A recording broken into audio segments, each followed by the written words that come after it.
வணக்கம். ஜோதிடமுரசு மிதுனம் செல்வம் பேசுகிறேன்.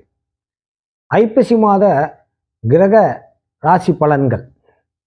மிதுன ராசி அன்பர்களே, இந்த ஐப்பசி மாத கிரக சேர்க்கைகள், பார்வைகள், பரிவர்த்தனை, சாரங் பரிவர்த்தனைகளை எல்லாம் பார்க்கும் பொழுது ராசிநாதன் புதன் 6ஆம் இடத்தில் 6ஆம் அதிபதி செவ்வாயுடன் சேர்ந்து இருப்பதால் எதிலும் நிதானம், கவனம், எச்சரிக்கை தேவை.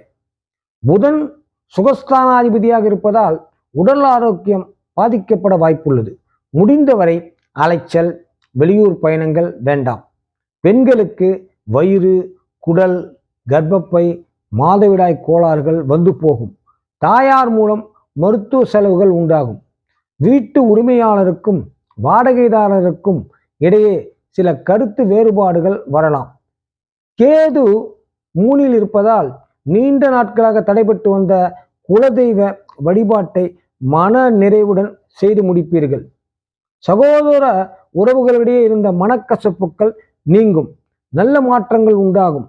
சூரியன் மாதம் முழுவதும் நீசமாக இருப்பதால் ஒருவிதமான பதற்றத்துடன் காணப்படுவீர்கள். கண்டதை நினைத்து மனதை குழப்பிக் கொள்வீர்கள். அரசு ஊழியர்களுக்கு திடீர் இடமாற்ற உத்தரவு வருவதற்கு வாய்ப்புள்ளது. அவசர தேவைக்காக நகையை அடமானம் வைக்க வேண்டிய சூழ்நிலைகள் உண்டாகும். சுக்கிரன் நீசமாக இருப்பதால் உங்களுக்கு சில மன உளைச்சல்கள் இருக்கும். கணவன் மனைவியிடையே விட்டு கொடுத்து போவது மிக மிக அவசியமாகும். மகன், மகள், மாப்பிள்ளை மூலம் சில சங்கடங்கள், மன உளைச்சல், செலவுகள் வந்து போகும். ஐப்பசி 15க்கு மேல் சாதகமான மாற்றங்கள் வரும்.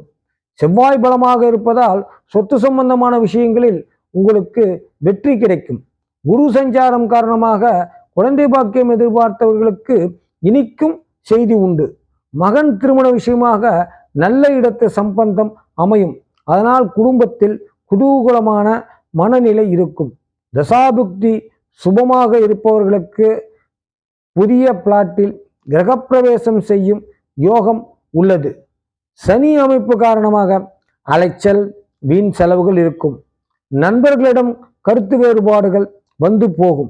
வெளிநாட்டில் வேலை தேடியவர்களுக்கு நல்ல நிறுவனத்தில் நல்ல பதவியில் வேலை கிடைக்கும்.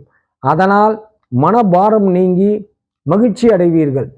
பரிகாரம்: புதன்கிழமை தோறும் பசுமாட்டிற்கு கீரை, பழ வகைகள் வாங்கி தரலாம். வெள்ளிக்கிழமை சரபேஸ்வரருக்கு 9 நெய் தீபங்கள் ஏற்றி வழிபடலாம்.